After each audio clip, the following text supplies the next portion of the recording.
Hello student, good morning and welcome to our channel pro education. तो आज है 11 मार्च और आज के करेंट अफेयर के जितने भी इंपॉर्टेंट क्वेश्चन हैं उन्हें हम लोग अपने इस वीडियो में कवर करेंगे। तो अगर आप चैनल पर नए हैं तो प्लीज़ मेरे चैनल को सब्सक्राइब कर लीजिएगा और बेल आइकन प्रेस कर लीजिएगा ताकि आने वाले नेक्स्ट वीडियो का नोटिफिकेशन आप तक पहुँच सके। तो चलिए स्टार्ट करते हैं आज के करेंट अफेयर का फर्स्ट क्वेश्चन।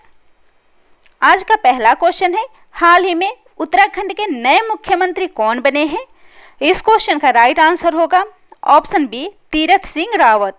हाल ही में उत्तराखंड के नए मुख्यमंत्री तीरथ सिंह रावत बने हैं।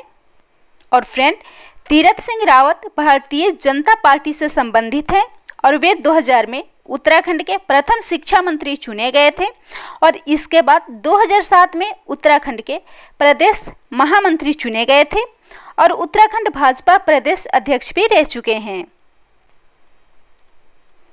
और हाल ही में उत्तराखंड के पूर्व मुख्यमंत्री त्रिवेंद्र सिंह रावत ने अपने पद से इस्तीफा दे दिया है, जिनके स्थान पर नए मुख्यमंत्री तीरथ सिंह रावत बने हैं। तो इस क्वेश्चन में बात हो रही है उत्तराखंड की। राजधानी है देहरादून और गर्मियों की राजधानी है गैरसैंण। मुख्यमंत्री बने हैं तीरथ सिंह रावत। राज्यपाल हैं बेबी रानी मौर्य। और उत्तराखंड में हाल ही में लॉन्च प्रमुख योजनाएं हैं, जिसमें वेस्ट टू एनर्जी पहल जो राज्य में उत्पन्न कचरे से बिजली बनाने के लिए शुरू की गई थी, और देश का पहला जैव विविधता पार्क भी उत्तराखंड में बनाया गया है। मुख्यमंत्री सोलर स्वराज योजना वहां शुरू की गई है। प्लास्टिक लाओ मास्क पाओ पहल भी शुरू किया गया है।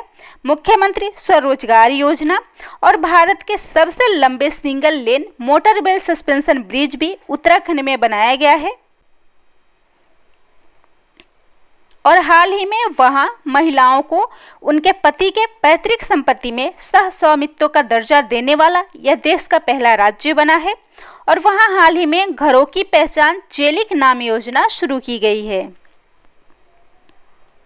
अगला क्वेश्चन है, the frontier Gandhi my life and struggle को हाल ही में अंग्रेजी में किसके द्वारा अनुवाद किया गया है?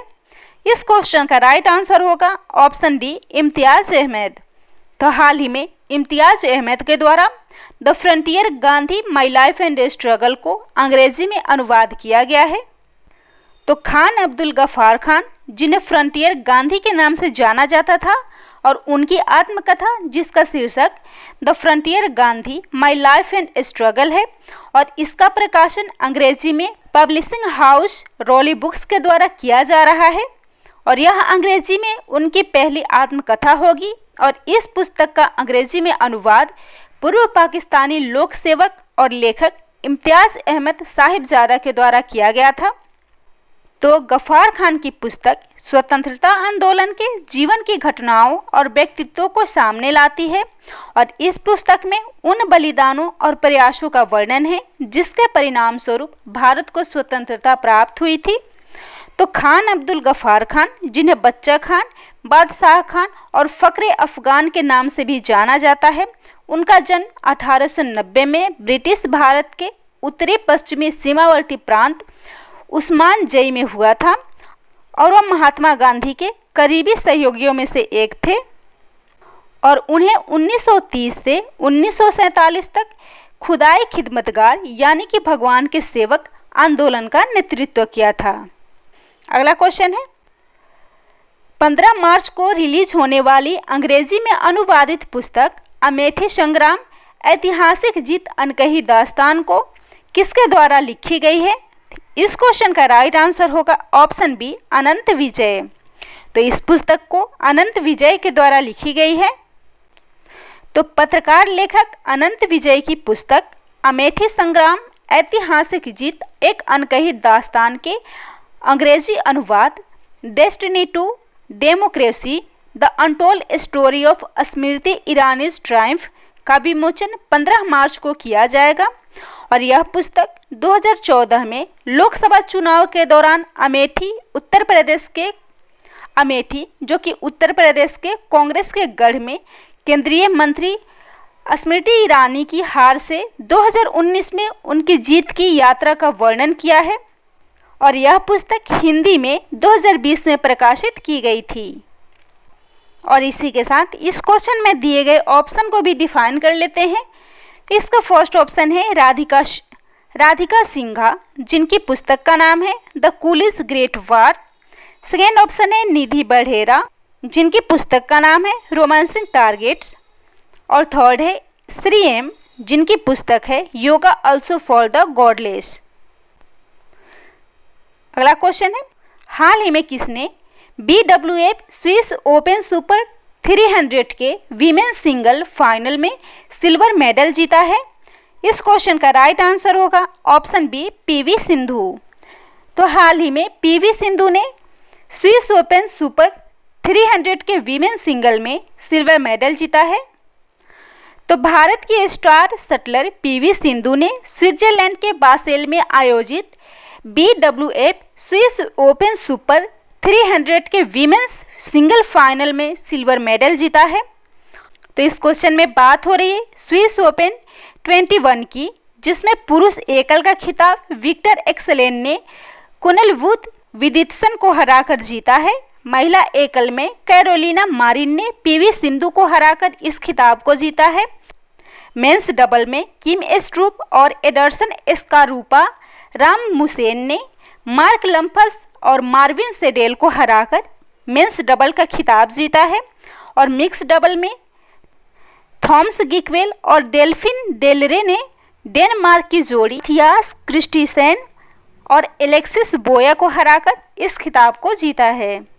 अगला क्वेश्चन है, मेधावी लड़कियों के लिए सुपर 75 छात्रवृत्ति योजनाएं किस राज्य या केंद्र शासित प्रदेश में लॉन्च की गई है? इस क्वेश्चन का राइट आंसर होगा ऑप्शन ए जम्मू कश्मीर। तो हाल ही में जम्मू कश्मीर में मेधावी लड़कियों के लिए सुपर 75 छात्रवृत्ति योजनाएं लॉन्च की गई है। और इस छात्रवृत्ति योजना का मूल उद्देश्य महिलाओं की शिक्षा और उद्यमशीलता को सुविधाजनक बनाना है। तो सुपर 75 छात्रवृत्ति योजना जो कि गरीब परिवारों की मेधावी लड़कियों की शिक्षा का समर्थन करेगी, ताकि वे चिकित्सा, इंजीनियरिंग, ITI और मानवता जैसी धाराओं में उत्कृष्टता प्राप्त कर सके और राष्ट्र के निर्माण में योगदान कर सके। और इसके अलावा उपराज्यपाल मनोज सिन्हा ने तेजस्विनी नामक एक नई योजना की भी घोषणा की है, जो कि मिशन यूथ J&K के तहत शुरू की गई है। तो इस क्वेश्चन में बात हो रही है जम्मू कश्मीर की, जिसकी राजधानी है श्रीनगर और इसकी शीतकालीन राजधानी है जम्मू। उपराज्यपाल है मनोज सिन्हा। जम्मू कश्मीर की सीमाएं हिमाचल प्रदेश, पंजाब, पाकिस्तान, चीन और अफगानिस्तान से लगती है। और दुनिया का सबसे ऊंचा रेलवे ब्रिज जम्मू कश्मीर के चिनाब नदी पर बनाया जा रहा है। और वहां का नेशनल पार्क है दाचिगम नेशनल पार्क और किश्तवाड़ नेशनल पार्क और हेमिस नेशनल पार्क। और भारत के मीठे पानी की सबसे बड़ी झील बुलर झील जम्मू कश्मीर में स्थित है। जम्मू कश्मीर की पहली महिला पावर लिफ्टर साइमा उबैद बनी है। और पीपल्स डेमोक्रेटिक पार्टी की 5वीं बार अध्यक्ष महबूबा मुफ्ती बनी है। और खेलो इंडिया विंटर गेम का आयोजन जम्मू कश्मीर के गुलमर्ग में किया जाएगा। अगला क्वेश्चन है, विशेष महिला मोहल्ला क्लिनिक किस राज्य या केंद्र शासित प्रदेश में खोली जाएगी? इस क्वेश्चन का राइट आंसर होगा ऑप्शन सी दिल्ली। तो विशेष महिला मोहल्ला क्लिनिक की शुरुआत दिल्ली में की जाएगी। तो फ्रेंड, दिल्ली में महिलाओं के उनके घरों से पैदल दूरी के भीतर ही उन्हें मुफ्त स्त्री रोग और अन्य चिकित्सक देखभाल सेवाओं की पेशकश करने के लिए अगले वित्तीय वर्ष में शहर भर में विशेष महिला मोहल्ला क्लिनिक खोली जाएगी। तो इस क्वेश्चन में बात हो रही है दिल्ली की। मुख्यमंत्री हैं अरविंद केजरीवाल, उपराज्यपाल है अनिल बैजल। और 1912 में दिल्ली को भारत की राजधानी बनाया गया था और 1 नवंबर 1956 को यह केंद्र शासित प्रदेश घोषित हुआ था। और हाल ही में दिल्ली पुलिस को सर्वश्रेष्ठ मार्चिंग टुकड़ी ट्रॉफी 2021 से सम्मानित किया गया है। यहाँ हाल ही में मुख्यमंत्री विज्ञान प्रतिभा परीक्षा योजना शुरू की गई है और झुग्गी झोपड़ी आवास योजना हाल ही में शुरू की गई है। और इसके साथ ही हाल ही में 11वां पेट्रोकोल कांग्रेस और विश्व भविष्य ईंधन शिखर सम्मेलन भी आयोजित किया गया था। और राज्य के बोर्ड ऑफ स्कूल को भी हाल ही में यहाँ पे मंजूरी दी गई है। अगला क्वेश्चन है, असेट रिस्ट्रक्शन कंपनी लिमिटेड के नए प्रमुख कौन नियुक्त हुए हैं? इस क्वेश्चन का राइट आंसर होगा ऑप्शन सी, पल्लव महापात्र। तो फ्रेंड्स, हाल ही में Pallav Mahapatra asset reconstruction company limited के नए प्रमुख बने हैं। तो फ्रेंड, पूर्व सेंट्रल बैंक ऑफ इंडिया के सीईओ पल्लव महापात्र को 8 मार्च से प्रभावी होने के साथ एसेट रिस्ट्रक्शन इंडिया लिमिटेड के प्रमुख के रूप में नियुक्त किया गया है। तो इस क्वेश्चन में बात हो रही है एसेट रिस्ट्रक्शन कंपनियों की, जो कि एक विशेष वित्तीय संस्था है और जो बैंकों और वित्तीय संस्थानों से एनपीए या फिर खराब संपत्ति खरीदता है और यह कंपनियों की बैलेंस शीट को साफ करने में भी मदद करता है। और इसी के साथ इस क्वेश्चन में दिए गए ऑप्शन को भी डिफाइन कर लेते हैं। तो इसमें फर्स्ट ऑप्शन है तीरथ सिंह रावत, जो कि हाल ही में उत्तराखंड के नए मुख्यमंत्री नियुक्त हुए हैं। जीआर चिंटाला, जो हाल ही में Asia Pacific rural and agriculture credit association के अध्यक्ष बने हैं। और हाल ही में कैग जीसी मुर्मू को संयुक्त राष्ट्र के बाहरी लेखा परीक्षकों के पैनल का अध्यक्ष नियुक्त किया गया है। अगला क्वेश्चन है, सुखोई युद्धक MKI 30 उड़ाने वाली देश की पहली महिला पायलट कौन बनी है? इस क्वेश्चन का राइट आंसर होगा ऑप्शन ए, अंजलि। तो हाल ही में सुखोई युद्धक MKI 30 प्लेन उड़ाने वाली देश की पहली महिला पायलट अंजलि बनी है।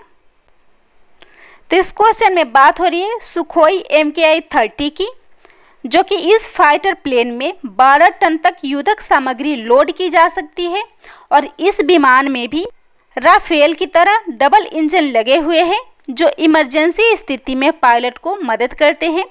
और सुखोई 30 MKI एक बार में 3000 किलोमीटर तक की उड़ान भर सकता है। तो इस क्वेश्चन में बात हो रही है भारत की प्रथम महिला पायलट की। तो इस क्वेश्चन से जुड़े कुछ इंपॉर्टेंट पॉइंट्स हैं, उन्हें भी देख लेते हैं। तो पहला है, सुखोई 30 में उड़ान भरने वाली देश की पहली महिला रक्षा मंत्री बनी है निर्मला सीतारमण। राफेल उड़ाने वाली पहली महिला पायलट बनी है शिवांगी सिंह। सरला ठकराल, जो 1914 ईस्वी में एक विमान उड़ाने वाली पहली भारतीय महिला थी। अवनी चतुर्वेदी अकेले लड़ाकू विमान उड़ाने वाली पहली भारतीय महिला बनी है। और भारत की पहली महिला पायलट हरिता कौर देओल हैं। और दुर्गा बनर्जी, जो कि इंडियन एयरलाइंस की पहली महिला पायलट और साथ ही भारत की पहली व्यापारिक पायलट रही हैं। क्वेश्चन है, जॉन लापोर्ट किस देश के नए राष्ट्रपति नियुक्त हुए हैं? इस क्वेश्चन का राइट आंसर होगा ऑप्शन ए, बार्सिलोना। तो हाल ही में बार्सिलोना के नए राष्ट्रपति जॉन लापोर्ट बने हैं। तो फ्रेंड, बार्सिलोना यह स्पेन में कैटालोनिया के स्वायत्त समुदाय की राजधानी है और स्पेन का दूसरा सबसे अधिक आबादी वाला शहर है। तो इसी के साथ और देशों के राष्ट्रपति की नियुक्ति भी देख लेते हैं।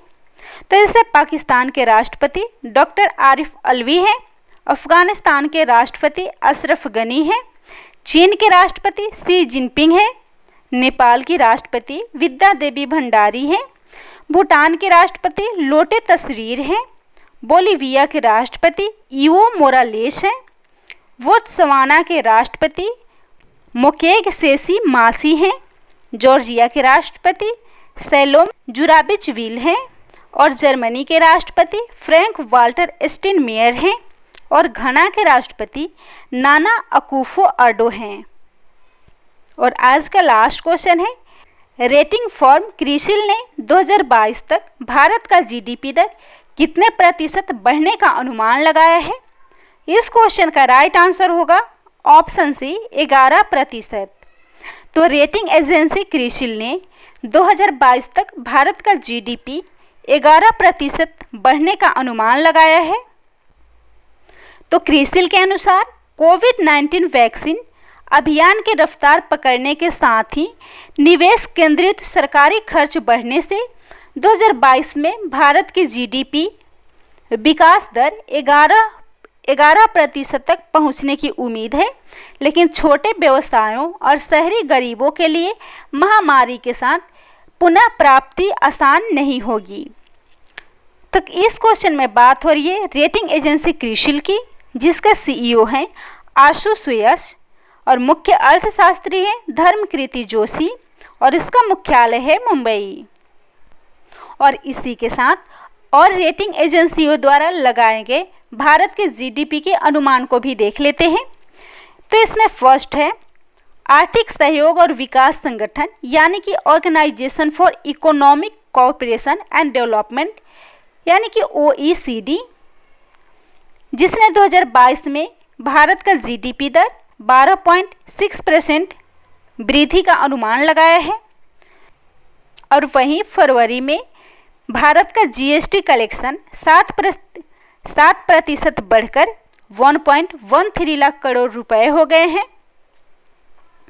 और हाल ही में राष्ट्रीय सांख्यिकी कार्यालय ने 2020-21 में भारतीय अर्थव्यवस्था में -8% का गिरावट का अनुमान लगाया है। भारतीय रेटिंग एजेंसी इक्रा ने -7% गिरावट का अनुमान लगाया है। अमेरिकी रेटिंग एजेंसी मूडीज ने 2020-21 में भारत का जीडीपी -7% गिरने का अनुमान लगाया है। वहीं HSBC ने आगामी वित्त वर्ष 2021-22 में भारत का जीडीपी दर 11.2% बढ़ने का अनुमान लगाया है। और S&P ग्लोबल रेटिंग ने वित्त वर्ष 2021-22 में 10% विकास दर बढ़ने का अनुमान लगाया है। तो यह था आज के करेंट अफेयर का टॉप 10 क्वेश्चन। अगर आप चैनल पर नए हैं तो प्लीज़ मेरे चैनल को सब्सक्राइब कर लीजिएगा और बेल आइकन प्रेस कर लीजिएगा ताकि आने वाले नेक्स्ट वीडियो का नोटिफिकेशन आपको मिल सके।